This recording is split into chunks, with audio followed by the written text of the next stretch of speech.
चलिए एक नया मोड़ लिया है यहाँ पर 2023। देखिए अक्टूबर 2023 में अक्षरा सिंह का शो था समस्तीपुर में जो कि शिवेश मिश्रा ने ऑर्गेनाइज किया था। मैं अभी आपको पूरा वीडियो दिखाने वाला हूँ, वकील साहब क्या बोले हैं आप सुन लीजिएगा।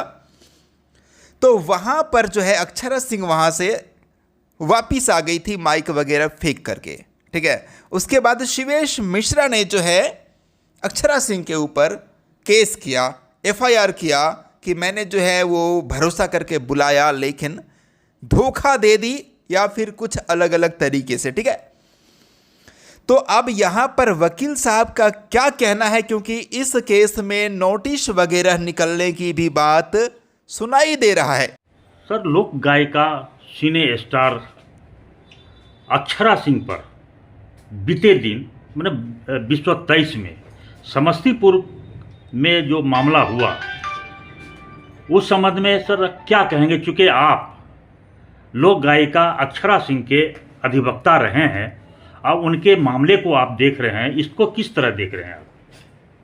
मैं सिने स्टार अक्षरा सिंह जी का मामले देखते रहे और आज भी देख रहा हूँ। मेरा व्यक्तिगत अनुभव है कि एक महिला को कलाकार होना क्या गुनाह है? क्या पुरुष प्रधान देश में महिलाएं राज नहीं कर सकती हैं? तो अक्षरा सिंह को टारगेट कर बहुत सारे कलाकार अपनी दुकानदारी कर रहे हैं। अगर उनके नाम लेने से उनकी दुकानदारी चल जाती हो तो यह अतिशयोक्ति नहीं है। मैं यह कहना चाहूँगा कि जो मामले के विषय में आपने कहा, वह मामला सिर्फ उस कंप्लेनेंट का अपना वजूद को कायम करने के लिए अक्षरा सिंह के सम्मान के साथ खेला गया।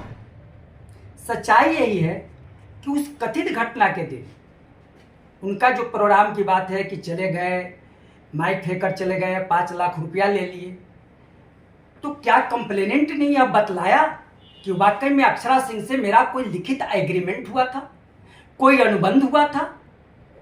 ऐसा कोई अनुबंध नहीं था। एज ए गेस्ट आर्टिस्ट उन्होंने शरीक किया उस प्रोग्राम में, आधे घंटे तक जो उनकी भूमिका थी अदा करी और फिर वापस चली गई। उस समय पत्थरबाजी किया गया, पैसा फेंका गया, जो कि एक महिला के लिए अपमानजनक कृत्य था। उस परिवेश में वहां ठहरना कतई उचित नहीं था और अपनी सुरक्षा के दृष्टिकोण से जो आयोजक थे इनको सुरक्षा भी प्रदान नहीं कर सके चीफ गेस्ट का, तो वापस चली गई। लेकिन कहीं भी कोई एग्रीमेंट उस प्रोग्राम का होता तो उसके लिए वह लायबल थी।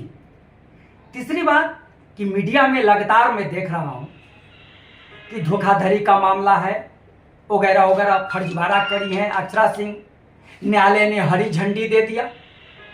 मीडिया कर्मी से भी हम कहना चाहेंगे, न्यूज प्रेषण करना आपका वैधानिक अधिकार है, लेकिन बेगर सच्चाई का जाने, बेगर तथ्यात्मक विश्लेषण किए हुए विधिक रूप से आप उस न्यूज को नहीं निकाल सकते हैं। कल उस केस में संज्ञान हुआ आईपीसी की धारा 427 और 406 में। 406 का मतलब होता है ब्रीच ऑफ ट्रस्ट, लेकिन मीडिया क्या न्यूज प्रसारण कर रहा है? कंप्लेनेंट क्या बोल रहा है कि अक्षरा सिंह ने फर्जीवाड़ा की, धोखाधड़ी करी, लेकिन धोखाधड़ी को कोर्ट ने नहीं माना, फर्जीवाड़ा को नहीं माना, ब्रीच ऑफ ट्रस्ट किया कि मैं विश्वास करके बुलाया और उसने धोखा करी। मेरा कहना है कि मेरे क्लाइंट विश्वास करके आया और उसके साथ गलत कृत्य किया गया, तो धोखाधड़ी का कहाँ मामला है? चौथी बात कि बिना समन, अभी कल कॉग्निजेंस हुआ है, समन अभी रिक्विजिस्ट दाखिल नहीं किया कंप्लेनेंट ने, और तब तक मीडिया कह रहा है कि हाजिर होने के उनके आदेश हो गया, समन हो गया, जिसके कारण अक्षरा जी को मान सम्मान को क्षति पहुंचा है। लगातार कुछ मीडिया कर्मी और कलाकार का तो उन्हीं के नाम लेने से रोटी चलता है, उस सारे लोग उनकी जो सम्मानजनक स्थिति है उसको बिगाड़ना चाहते हैं, छवि को बिगाड़ना चाहते हैं। तो जब समन हुआ ही नहीं, उनको मिला ही नहीं और मीडिया में चल रहा है, तो मेरा है कि सारे मामले एक मानहानि के दायरे में आते हैं। मीडिया को निरपेक्ष होनी चाहिए, न्यायालय के आदेश का जब तक प्रति उसको मुहैया नहीं हो, कागजी सबूत नहीं मिले, तो न्यूज संप्रेषण नहीं करनी चाहिए। भले ही कंप्लेनेंट अपनी दुकानदारी चलावे, वो कहते हैं कि हरी झंडी दे गए, ये ट्रेन नहीं है कि हरी झंडी दे। यह सारा प्रोसेस लीगल प्रोसेस में काम होता है, सारा लीगल दायरे में काम होता है कि लीगल सर्किल में न्यूज को प्रेषण करना है और न्यूज को प्रेषण के आधार पर जो सच्चाई है उसको निकालना है। यही स्थिति है। समस्तीपुर में चर्चाओं का बाजार गर्म है कि अक्षरा सिंह के ऊपर सम्मन निकल चुका है, तो क्या ऐसा लगता है कि जो वहाँ के मीडिया कर्मी हैं, सम्मानित मीडिया कर्मी के द्वारा जो ये खबरें प्रसारित की जा रही है, क्या वो तथ्यहीन साबित हो सकता है? बिल्कुल तथ्यहीन है। तथ्यहीन नहीं बल्कि मानहानि के दायरे में आता है।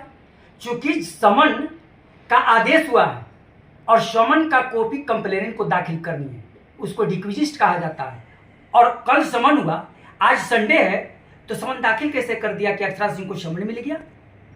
तो न्यायालय की प्रक्रिया को इस तरह से विश्लेषण कर मीडिया ट्रायल करना या कतई जनक लीगली सही नहीं है, जो मानहानि के दायरे में आता है और मानहानि का केस दायर करेंगे। तब तो ऐसा लगता है कि जो मीडिया कर्मी वहाँ के जो खबरें प्रसारित कर रहे हैं वो बगैर सबूत वो अपनी खबर चला रहे हैं। बिल्कुल। तो क्या लगता है कि ऐसी स्थिति में हाँ।